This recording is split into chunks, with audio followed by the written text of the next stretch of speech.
We have the alkyl halides, which you were exposed to a bit in the beginning when you add any of the halogens, like your chloro, bromo, whatever. We had alcohols, ketones and aldehydes. And then last week we did carboxylic acids, esters, and amides. The last two groups are ethers and amines, which are very, very similar to the amides.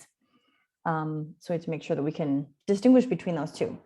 After this, then we're basically just going to practice trying to identify what kind of groups we're looking at, and then practice naming and drawing. So ethers. Ethers are basically like a hydrocarbon chain that is interrupted by an oxygen somewhere within the chain. And so we use the R.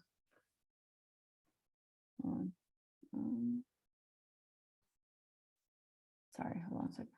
Probably just came in.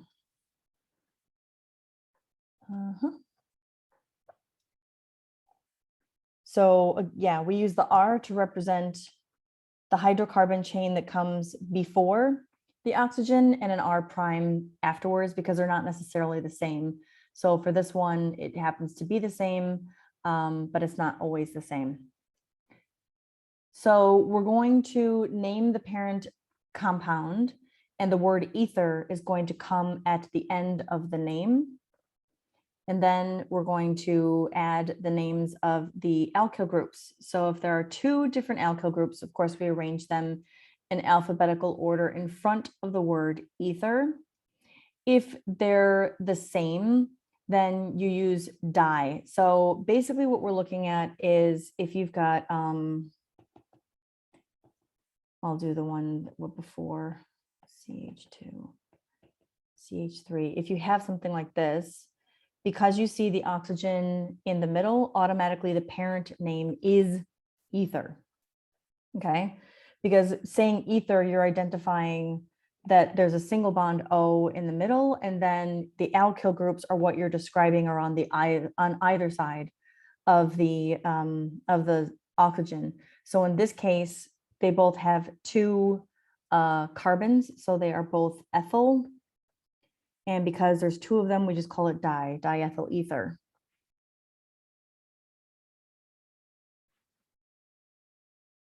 And there's going to be no position numbers here because the alkyl groups are basically the hydrocarbon chains on either side.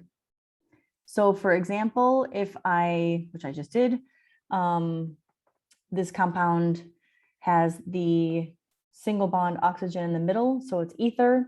And then on either side is an ethyl, so diethyl ether.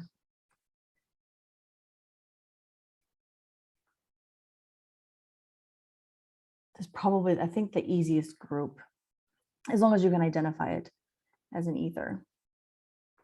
So the properties and uses of ethers. The solubilities of ethers and alcohols in water are similar. They can form hydrogen bonds with water molecules. But the boiling points of ethers are much lower than alcohols with similar molar masses, and that's going to be because of the hydroxyl group in the alcohol versus not having a hydroxyl group in the ether. So you can see, oh, there's Owen. Oh, I almost had it. There we go. Right. So if you compare the molar mass of an alkane versus an alcohol and an ether, all around similar molar masses, and look at how much more massive the boiling point is for the alcohol, and that is purely because of the hydroxyl group. Okay, so the ethers are going to have a similar boiling point to an alkane with a similar molar mass.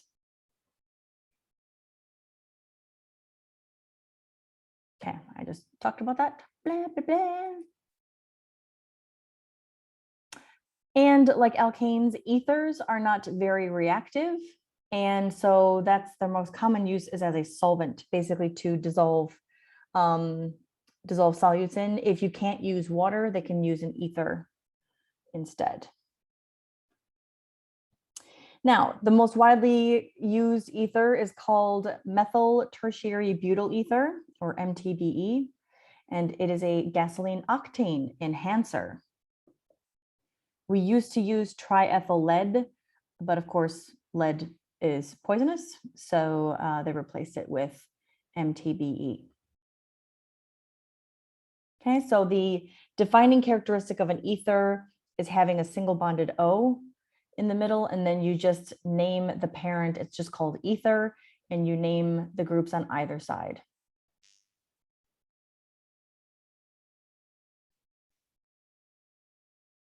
And finally, amines, not the same as amides, because you have to remember amide is a derivative of a carboxylic acid where you drop off the hydroxyl group and you replace it with an amino group. And amine is a little bit different. These are considered to be derivatives of ammonia, NH3, but they're going to resemble the amides a lot, because remember, for the amide, we had the R group and then the double bond O and then the NH2 group. This is an amide. And sometimes you can replace the hydrogens with other things. That's basically what we're going to do here with the amines, but we don't have this whole part. Okay, it's just going to be like replacing the hydrogens of the ammonia with something else, whether it's a methyl group, ethyl group, something like that. The important thing to remember is that there is no oxygen here. So that might be a way that you can determine or distinguish between an amide and an amine. Amines are often not named according to IUPAC, which is the organization that is responsible for naming chemicals. We often use a common name. So like ether, if it's an amine, you're going to call it an amine. And everything that has replaced hydrogen is going to be an alkyl group. And again, just like the ether, you're just going to name them in alphabetical order. If they are the same, you put the proper prefix in front of it, like di, tri, whatever. So for this example, again, this is a primary amine, and it's very similar to what I called last week, the primary amide, secondary amide, and tertiary amide, depending on, I don't think we had tertiary, do we? No, because it's only two. Depending on whether or how many, oh my goodness, depending on how many of the hydrogens you're replacing. So if you start with a parent ammonia and you replace one of the hydrogens, that's called a primary amine. So this is called methylamine. This is ethylmethylamine because we've replaced two. It's called a secondary amine. We got the ethyl here and the methyl there. And then a tertiary amine is where you replace all three. This is trimethylamine. Okay, all that. So what do we use these for? The chemical properties depend on the electronic structure of the nitrogen atom, mostly focused around the lone pair of electrons. If you remember all the way back to grade 10, when we talked about ammonia, and you draw the Lewis structure, you've got this lone pair that allows it to also act as a Lewis base. If you remember, a Lewis base donates an electron pair. So this lone pair makes this end of the amine slightly negative, and that makes very weak bases when you put them into aqueous solutions, because that slightly negative end is going to attract a hydrogen ion away from water, and you're going to form a very low amount of hydroxide. Yeah, so it leaves hydroxide behind. So this is an example. If you have an amine and you add it to water, it attracts that hydrogen away and you're left with hydroxide. But again, it's a weak base because it doesn't ionize very much water. An interesting example of a reaction involves two naturally occurring and toxic amines called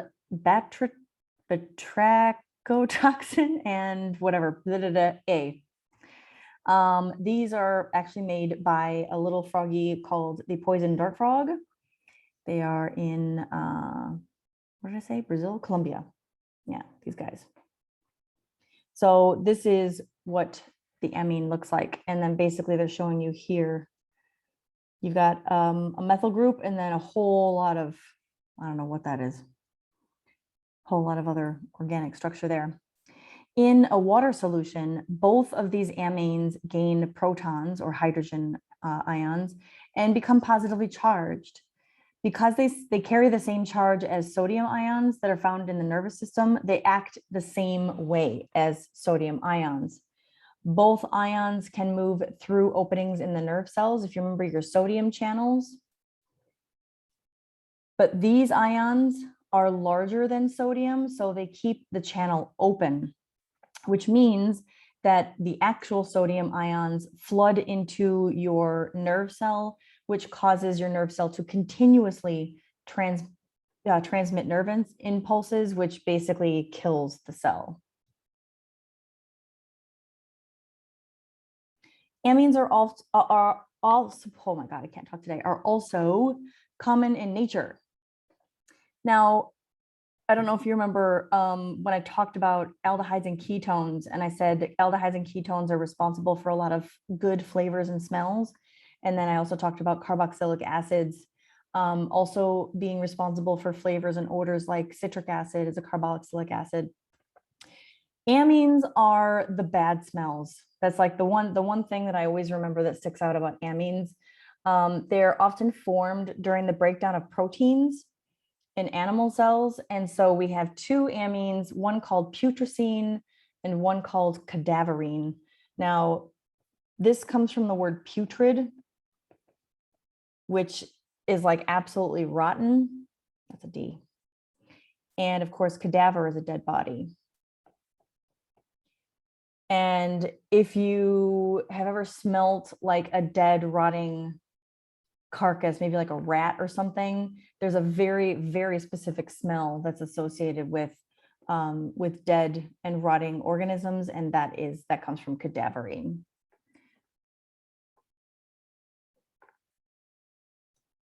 So like I said, putrid, rotten smell, cadaver is a dead body. Now, another amine is what you smell from dead fish. That's methylamine, right? We see here we've replaced one hydrogen with a methyl group, so it's called methylamine. And another one called scatol is found in feces and contributes to the smell of poop. So all the bad smells, amines. And there's scatol. And the word scat is used to describe animal feces when you like see it in nature. There's a class of organic compounds known as alkaloids that consist of amines. The alkaloids are naturally occurring amine products of plants that have a physiological effect on animals. Physiological meaning it has an effect on your physical body. Three of the examples of these are caffeine, nicotine, and morphine. So there's morphine. Morphine is used as a painkiller in hospitals. Nicotine, of course, is the addictive substance that is in the tobacco plant. And caffeine, of course, comes from coffee beans and is also in tea as well, but to a lesser extent. And that's a stimulant. All right, so here are all of the functional groups that we studied. And here you can see that they identify what the functional group is and the general formula. I would pretty much focus just on this part because that's what's going to allow you to identify the compound. I know that amides are not on here because it wasn't in the book. I added it because it does go with carboxylic acid and ester. So that's C double bond O and then NH2. I would add that to the list. Okay, so then basically what we want to do is then go through some examples. Let me get it right here.